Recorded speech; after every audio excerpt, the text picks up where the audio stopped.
Et salutations l'assemblée, on se retrouve aujourd'hui pour la deuxième game donc qui opposait le IZ Agro et le Ondin. Je suis en compagnie d'Atoms comme d'habitude. Salut tout le monde. Donc il y a eu un siding. Oui. Donc pour ceux qui n'ont pas vu la game la semaine dernière, on vous laisse la check parce que la game 2 n'induit rien pour l'instant. Donc on vous laisse checker le résultat. Donc on a tous les deux sidés. Donc rapidement je vais expliquer vite fait mon siding.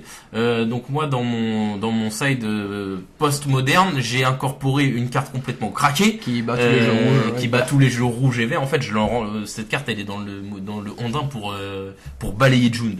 Donc c'est ultra strong contre les thermos. Je parle bien sûr du mage Fermaré.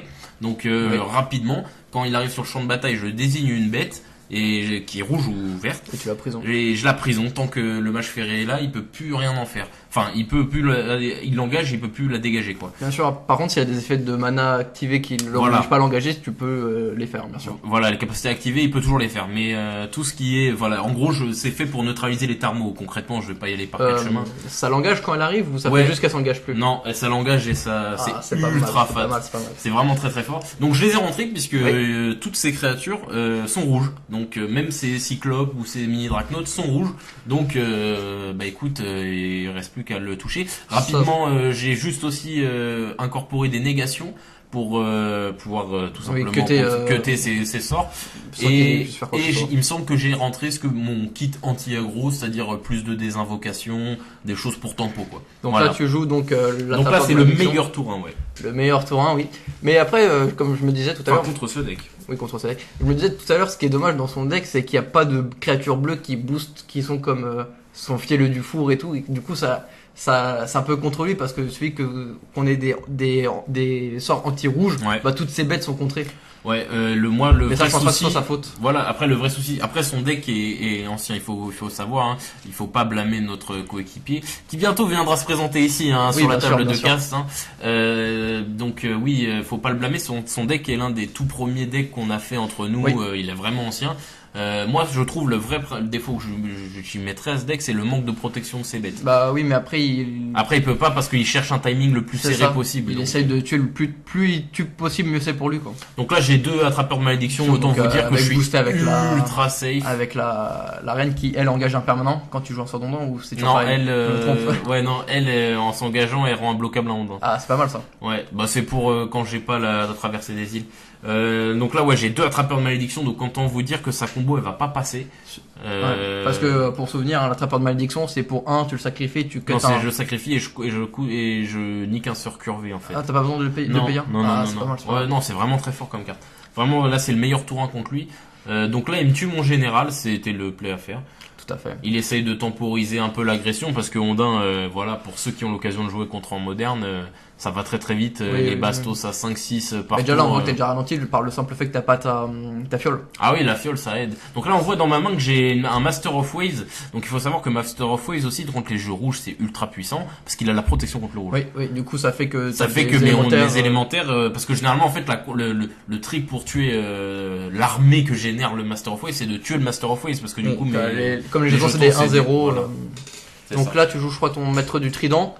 Ouais. Donc elle si elle permet avant elle donnait un plus 1 à tous les ondins mais ça il y a eu à son errata donc ça fait juste que du coup il a 2 fois une carte identique en gros. Exactement, en fait le maître du trident de perle a été édité par Wizard pour proposer un général supplémentaire parce qu'avant on jouait le commandant au casque je sais plus quoi là qu'il fallait level up pour qu'il devienne un général. C'est ça. C'était vraiment moyen. Donc là il me joue un deuxième kill field mais voilà, jouer plusieurs kill field ça résout pas le problème tant que je peux contrer ses sorts et il peut rien faire. Et là il le sait très bien. On voit très bien qu'il essaie de gratter des points de vie pour essayer de pouvoir te tuer plus simplement quand il aura parce que même si je lui contre un sort, même si c'est il aura toujours assez de dégâts, il pourra continuer. De plus, je vois sur sa table qu'il a pas d'île et du coup je pense que ça l'empêche, ça le bloque dans le fait de partir parce qu'il peut pas mettre sa protection rusée et tout ça. Et j'ai pioché une négation, donc là dans ma tête je suis ultra confiant, je suis en mode vas-y j'attaque, de toute façon il va pas trade son kill field contre un de mes attrapeurs.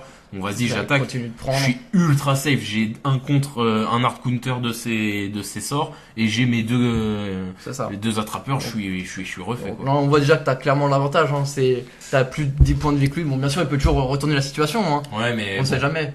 Donc là il va t'attaquer, donc Donc là je bloque, il me fait une bolt en réponse. Donc, j'hésite à le negate, je me dis c'est le seul général ondin parce que j'ai le Master of Waves qui ne me booste pas les ondins, il booste uniquement les élémentaux.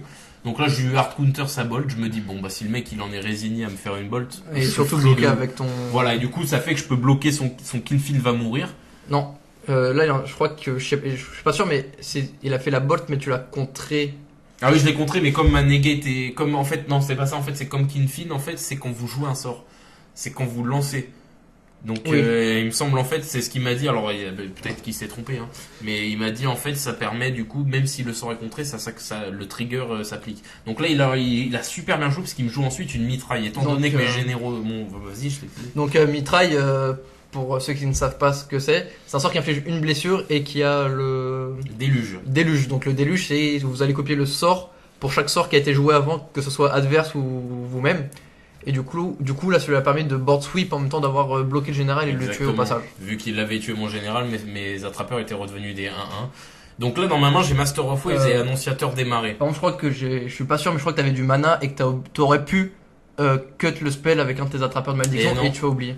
Non, parce qu'en fait, si je le tuais, ça déclenchait quand même le Gilles Déluge et il me tuait l'autre. Donc en fait, ça revenait exactement au même. J'y ai réfléchi. D'accord. Et donc là, dans ma main, j'ai Annonciateur démarré. Donc c'est un mec, quand il arrive sur le champ de bataille, il peut remonter une créature engagée adverse. C'est ça. Et je peux le faire pour le flash pour 2 de plus.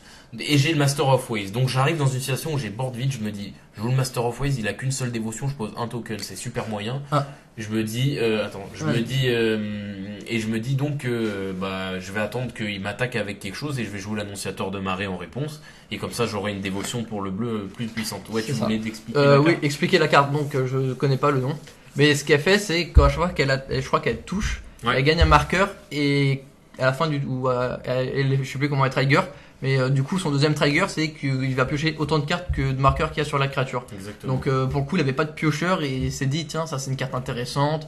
Qui combo bien avec ce qu'il fait et tout. Ça, il peut permettre de la faire passer et tout.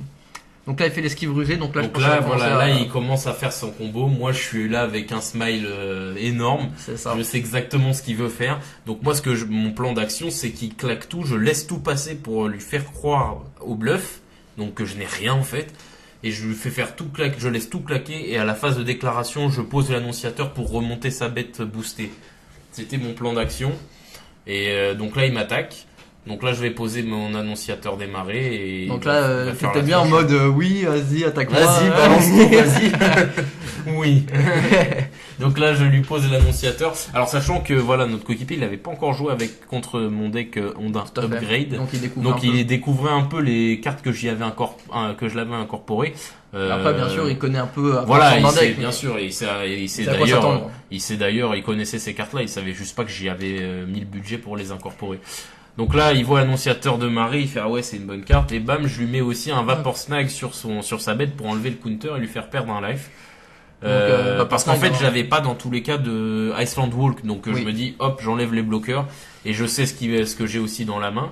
Et là, ce que j'ai dans la main, c'est Master of Wave qui va donc là, le détruire. Du coup, Master of Wave, il y a son coup où il y a du Nil, plus les deux de l'annonciateur. C'est pas mal. Donc là, je vais poser 3 tokens. C'est ça. Alors là, je vois que je pioche un Lord of Atlantis, le classique. Ouais, mais après. Alors là, c'est cerise sur le gâteau. Je pose ça, donc la bim, 4 de dévotion. Et bam, 5 de dévotion. Donc ça fait 5 de 2. 5 de 2. Avec un leader qui a la protection contre le rouge. Ça fait vraiment une belle board c'est des 2-1, c'est des 2-1, il donne +1, +1, il me semble. Non, c'est des 1-0 et il donne +1, +2. Parce que c'est pour ça qu'en fait le Master of Wave est très bien, mais que s'il se fait tuer, bah tes jetons partent avec. Ouais, mais il me semble que c'est que 1 de défense. Ok. Donc là je pose, donc là clairement, là il est pas bien. Sachant que je ne suis pas si bien que ça non plus, parce que je sais que je suis full tap et il a qu'une carte en main, donc je me dis. Je crois que toi aussi t'as plus de main aussi. Ouais, et moi j'ai plus de main. Donc je me dis c'est risqué d'un côté parce qu'il peut me tuer encore avec sa combo, parce qu'il a une esquive rusée au flashback dans le cimetière. Et là il est sur l'adro, donc s'il chope Assos Roboscopique qui fait son flashback de son esquive rusée, je fais pas le calcul, mais ça peut me tuer je pense. Donc là il fait le flashback. Il fait flashback d'esquive rusée. Donc alors, ça devient une 4. Une 4, oui. Donc je prends les dégâts. Du coup, Non, parce que je me disais, tes jetons c'est bien des 1-0 parce que je pense que ça serait trop fort que même si ton Lord il part, bah il te reste des 0. Non. Attends, là je vois qu'il a concédé passage. Ouais, il a concédé. Bah, il a vu qu'au tour d'après il était mort. Ouais, c'est ça. Pour revenir sur le Master of Way, je dis pas le contraire, je dis pas qu'il donne. C'est des 1-0, mais lui en tant que Lord, il donne +1. Ça en fait des 2-1.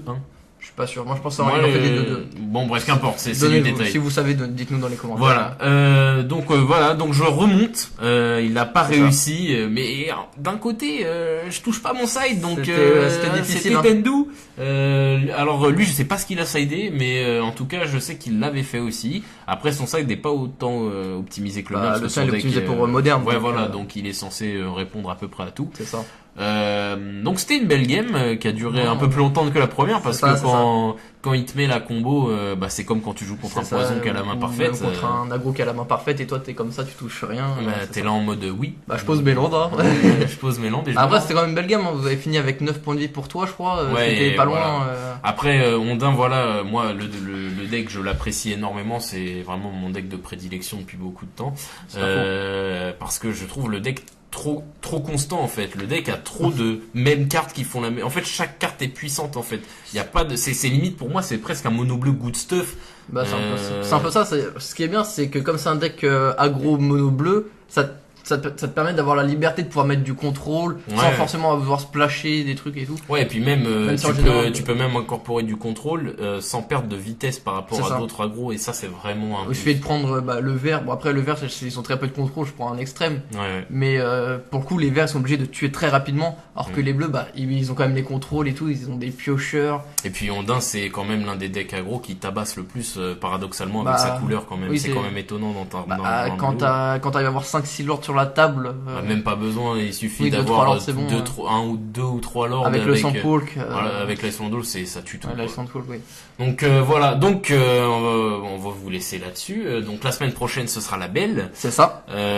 Donc d'ici là on vous tiendra au courant pour ensuite la suite des hostilités. Puis Atom, t'as quelque chose d'autre à rajouter? Bien sûr, toujours. La coutumée. C'est ça. Donc toujours poser le like, le commentaire, ça fait plaisir.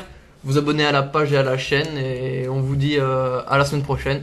Salut tout le monde. Salut.